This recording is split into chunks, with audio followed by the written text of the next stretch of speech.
Imagine waking up one morning realizing no one will knock on your door.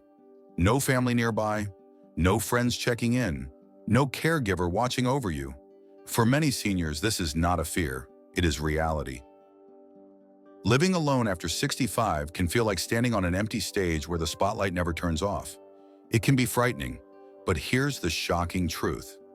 Loneliness doesn't have to equal weakness.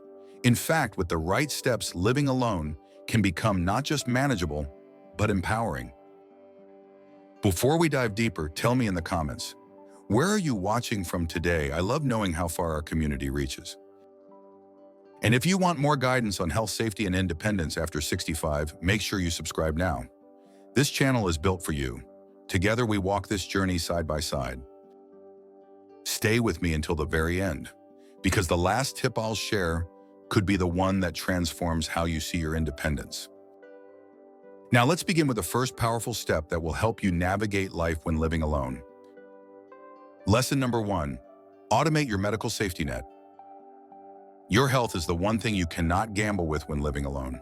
At 25, forgetting vitamins might make you laugh. At 75, forgetting blood pressure pills could land you in the hospital. That's why the smartest move you can make is to automate your safety net. Think of it like hiring invisible helpers. They don't argue. They don't forget. They simply keep you alive. Take automatic pill dispensers, for example. Imagine a slot machine that only pays out the right pills at the right time. It beeps until you grab them. Some even lock so you can't get ahead of schedule. One gentleman, Richard from Ohio, said it saved him countless nights of wondering, did I already take that pill, or was that yesterday? But medication is only half the battle. What if you fall in the kitchen or faint in the hallway? That's where medical alert devices become priceless. Today's versions aren't bulky. They look like watches or pendants. Some even detect a fall automatically and call for help, no button required. Picture it as a bodyguard on your wrist, one who never sleeps. Here's another layer of protection. Many towns in the US offer daily check-in calls. A volunteer or automated system rings you once a day. If you don't answer, help is sent. A widower named George described it best. He said, it's like having a nosy neighbor, but one who never asked for sugar. Think about this for yourself. Would you feel safer knowing that even if you fell, someone would be notified within minutes if your answer is yes? Type the word safe in the comments. When you set up these systems, you remove that constant worry of what if. Instead, you give yourself the freedom to focus on living, not fearing. Independence doesn't mean doing everything alone. It means building tools around you that work quietly 24 hours a day. And once you have your medical safety net in place, the next step is making sure your home itself becomes your teammate, not your enemy. Let's talk about that. Lesson number 2, design your home to be solo safe. When you live alone, your house should not feel like a trap. It should feel like a teammate.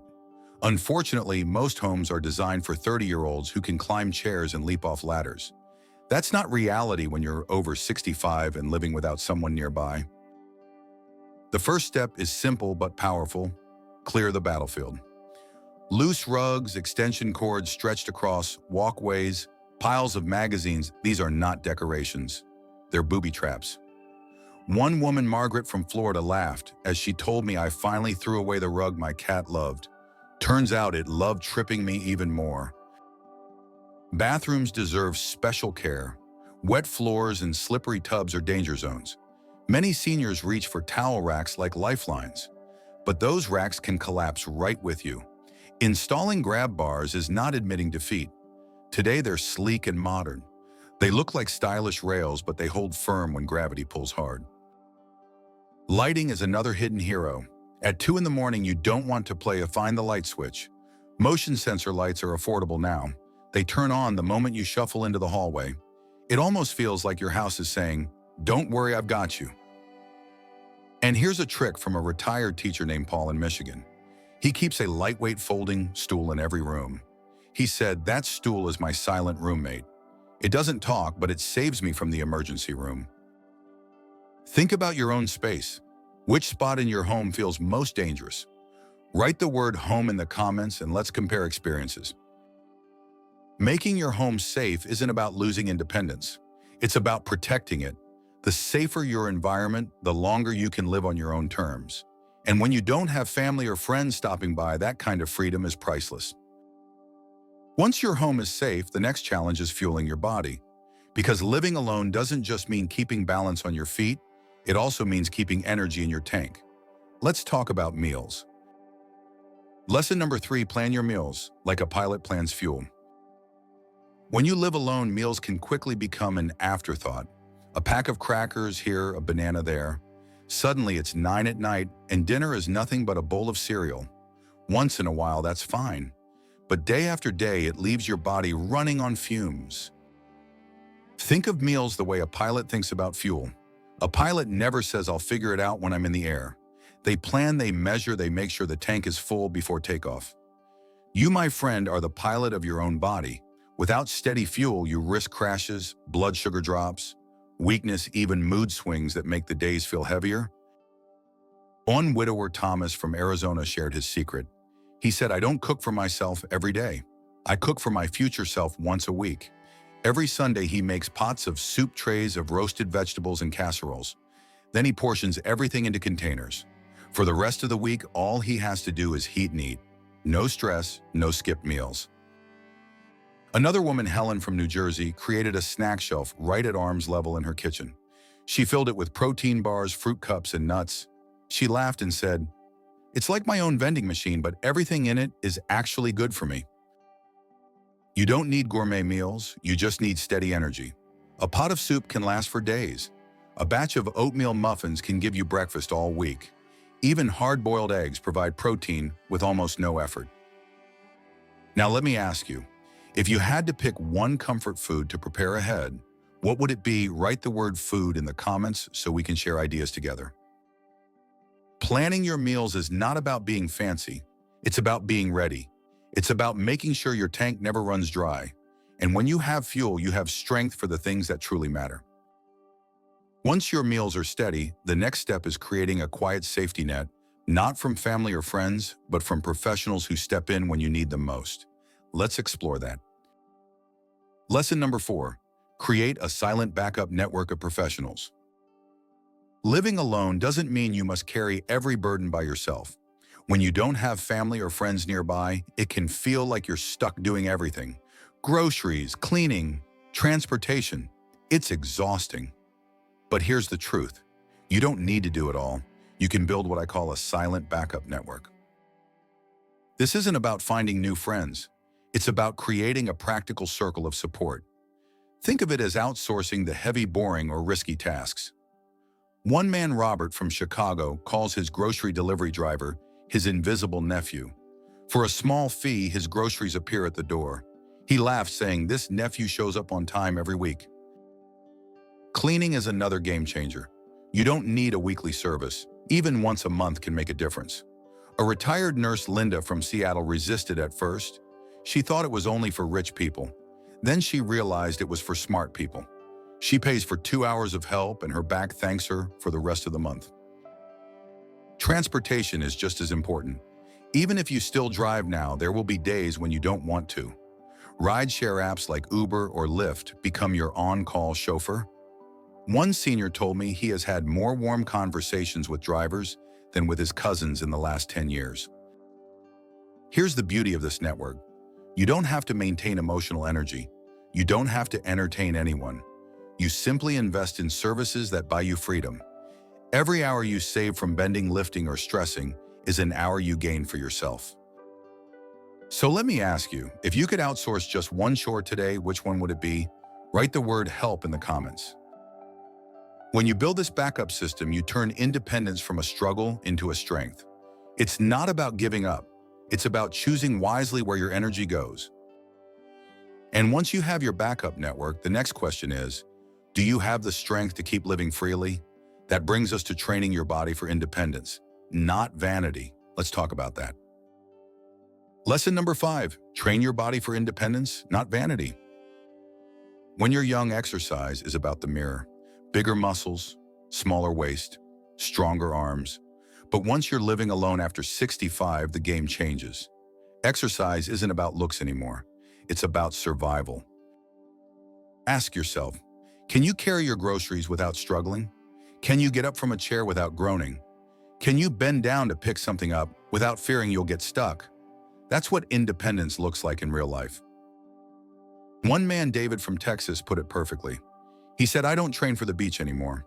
I train so I don't have to call my neighbor when I can't open a jar of peanut butter." For him, strength means freedom. Balance means dignity. Flexibility means avoiding that dreaded fall. And you don't need an expensive gym membership. A few simple moves done consistently can change everything. Try squats so you can sit and stand with ease. Shoulder presses with soup cans to reach shelves without wobbling. Heel raises to steady yourself on uneven sidewalks. A woman named Patricia from Oregon told me her workout is nothing more than standing up from the couch 10 times in a row, twice a day. She laughed and said, "If I can do that, I know I can survive a bathroom trip." It sounds funny, but it's the truth. Think of every small movement as putting coins in your independence jar. A walk around the block, stretching while the kettle boils, lifting a water jug like a dumbbell. Each one buys you more freedom tomorrow. Now let me ask you, if you had to choose one exercise to keep your independence, what would it be? Write the word "move" in the comments. The goal is no longer chasing abs or biceps. It's chasing the ability to live on your own terms without calling for help every time life throws you a challenge. And once your body is trained to support you, the next step is learning how to manage your daily routines with smart efficiency. That's where one-trip living comes in. Let's dive into it. Lesson number 6, master one-trip living. When you live alone, every task falls on your shoulders. Carrying groceries from the car, taking out the trash, moving laundry from one room to another. It can feel endless. And if you're not careful, it can also be dangerous. One too many trips up and down the stairs and suddenly your knees or back give out. That's why one-trip living is such a powerful idea. It means designing your routine so you move things efficiently with fewer trips, less strain, and less risk. Take John from Colorado. He bought a foldable rolling cart he calls his magic chariot. He piles everything in groceries, laundry, even cleaning supplies. He laughed and said, "It's not glamorous, but it's the closest thing I'll ever have to a butler." Another woman, Nancy from Maine, uses a crossbody bag inside her house. She fills it with glasses, her phone, and a small water bottle. That way, she never has to walk from room to room searching for what she forgot. She said, "It feels like carrying my own survival kit. I'm never stranded without my essentials." Even grocery runs can be simplified. Remember when you were younger and tried to carry all 12 bags in at once for bragging rights? Now doing it in one trip isn't about pride, it's about protecting your knees and saving energy. Long-handled, reusable bags make it easier. Suddenly, you're not just carrying groceries. You're starring in your own action movie called Mission Groceries. Efficiency is not laziness, it's survival. Every extra trip you cut out is energy saved. Every shortcut lowers your risk of accidents. And there's a quiet joy in mastering these systems. It feels like you've hacked life, creating smoother days that keep you independent. Now let me ask you, if you could make one daily task easier with a tool or trick, what would it be?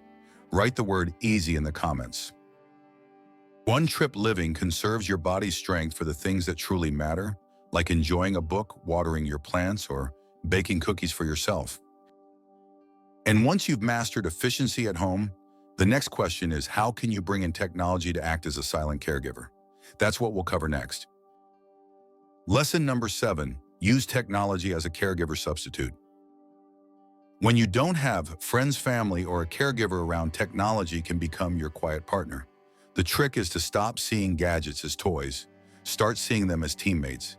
Teammates who never forget, never complain, and never ask for gas money. Let's start with reminders. A daughter might normally call to say, "Dad, did you take your pills?" But Alexa or Google Assistant can do the same thing minus the guilt trip. One man, Frank from Ohio, nicknamed his smart speaker Naggy Nurse. He laughed and said, "She never misses a dose and she never rolls her eyes." Technology can also protect you from falls. A smartwatch or medical alert pendant is like a digital lifeguard. Press a button and someone responds. Some even detect a fall automatically. Imagine having an invisible neighbor who never judges your sweatpants but always calls for help when you need it. And then there's loneliness. Living alone can be quiet sometimes, too quiet, but tech can soften that silence. There are apps for chatting, playing chess, or even joining virtual classes. Susan from California joined a Zoom painting course. She said, "I met more people in pajamas than I ever did at church coffee hour." Even voice assistants can lift your mood. One widower Bill asks Alexa for a new joke every morning with his coffee. He swears it makes him feel less alone starting the day.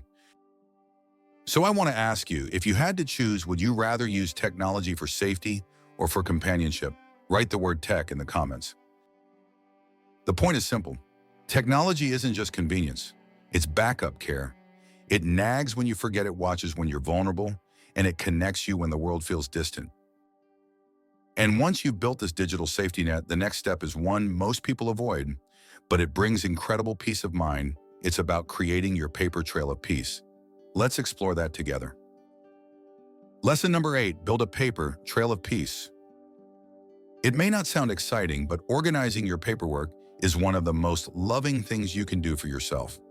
I call it building a paper trail of peace, because that's exactly what it gives you, peace of mind. When you live alone, there's no family member to swoop in and say, "Don't worry, I'll handle it." That means if you don't prepare, no one will. But once you do set things in order, life feels lighter. You stop lying awake at night worrying about what if. A widower named James from Pennsylvania created a binder labeled "In Case I Croak." Inside, he placed everything: insurance information, his plumber's number, even instructions for his bank accounts. Morbid maybe, practical absolutely. He said it felt like leaving breadcrumbs for his future self. It doesn't need to be fancy. One woman, Claire from Wisconsin, used nothing more than a shoebox filled with labeled envelopes, medical directives, bank info, and her will. She joked that her legacy box was ugly, but she could find anything in under 5 minutes. That's the whole point. Organizing your affairs isn't just for emergencies. It also smooths everyday life. No more tearing the house apart for a bill. No more forgetting when prescriptions renew. It's a system that saves you energy and stress. And here's the hidden gift. It gives you control. Even if you're alone, you know you've already written the script. You've already decided how things will go. That's independence. That's power. Let me ask you, do you already keep your important papers in one place? Write the word peace in the comments if you do, or if you know you need to start. A paper trail of peace may sound dull, but it's really a gift to your future self. It whispers, "I've got your back." And when you live alone, that reassurance is priceless. Now, once your papers are in order, we must turn to something just as important: companionship. Because loneliness doesn't always leave on its own. Sometimes you have to outsmart it. Let's talk about how to outsource companionship in bite-sized ways. Lesson number 9, outsource companionship in bite-sized ways. Loneliness can feel like an invisible roommate. It sits in the chair across from you, watches TV with you, and sometimes even eats the last cookie. You can't always banish it completely, but you can stop it from running your life. The trick is to outsource companionship in small, bite-sized ways. It doesn't have to mean finding a best friend or joining a loud, exhausting club. It can be as simple as short interactions that remind you you're still part of the world. Take Daniel from New York. He visits the same grocery store every week, not just for prices, but because the cashier remembers his name. He told me that 2-minute chat at checkout is the highlight of my week. Or Sarah from California, who joined a senior stretching class over Zoom. She admitted half the time, "I don't even stretch.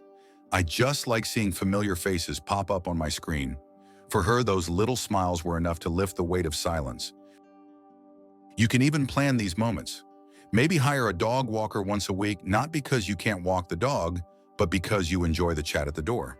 Or sign up for an online cooking class where the instructor greets you by name. These aren't deep friendships. They don't have to be. Sometimes companionship is just a smile, a remembered name, or a 5-minute conversation, and that's enough to make loneliness shrink back into the shadows.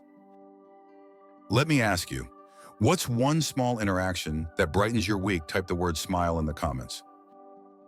Outsourcing companionship is not fake, it's survival. It's investing in micro-connections that keep your heart warm and your spirit steady. And once you sprinkle these small moments into your life, the final piece is learning how to build structure for yourself so your days feel guided and steady even without someone checking in. That's where a self-care calendar comes in. Let's look at that next. Lesson number 10, create a self-care calendar and stick to it. When you live alone, days can blur together. No one reminds you to shower. No one says, hey, it's been 3 days since you changed your sheets. It's just you. And without structure, it's easy to let routines slip away. That's why creating a self-care calendar is one of the smartest gifts you can give yourself. Think of it as your personal coach, your gentle boss, your cheerleader. It keeps life steady when no one else is checking in. Picture this. Monday, take a walk around the block. Tuesday, call the doctor about that nagging knee pain. Wednesday, wash your bedding. Thursday, cook a real meal instead of living on toast. Suddenly, your week has shape. You're not just floating, you're steering. One man, Michael from Kentucky, sets reminders on his phone with humor. His phone buzzes with messages like, hey champ, drink water before you turn into a raisin. Or stretch now. Your spine is begging. He said it makes him laugh, but it also keeps him moving. A woman, Ruth from Minnesota, uses a paper calendar with gold star stickers. Every time she finishes a task, exercise, a healthy meal, even a proper nap, she gives herself a star. It sounds childish, she said, but it makes me smile every single day. Here's the beauty of it. A simple calendar prevents small problems from snowballing. It gives you tiny victories to celebrate. And most importantly, it gives rhythm to your life so your days feel lived, not wasted. So I want to ask you, would a calendar help you stay on track? Write the word star in the comments if you think so. Remember, when no one else is nudging you along, you must become your own nudger. That's not a burden, it's empowering, because you're setting the tone for your life one day at a time. And now that we've covered 10 powerful ways to thrive while living alone, let's bring everything together with a final thought. Conclusion. So here's the truth, my friend. Living alone after 65 doesn't have to mean living small, lonely, or afraid. It simply means you need a different kind of playbook. Automate your medical safety net. Design your home to protect you. Plan your meals like a pilot fueling for flight. Build a quiet backup network. Train your body for independence. Master one-trip living. Let technology step in as your silent caregiver. Create a paper trail of peace. Outsource companionship in small doses. And finally, stick to a self-care calendar. Each step may feel simple on its own, but together they form a powerful shield. A shield that keeps you safe, steady, and free to live on your own terms. Remember, independence is not about doing everything alone. It's about building systems that support you quietly so you can focus on joy instead of fear. If this video sparked an idea or made you smile, do me a favor. Hit that like button, share it with someone who might need encouragement, and subscribe so you won't miss the next video. This community is here for you. And before you go, I'd love to hear from you. What's one habit from today's video you'll start first? Type it in the comments. Your answer might inspire someone else. Living alone doesn't mean walking this journey by yourself, because right here in this space, we're walking it together.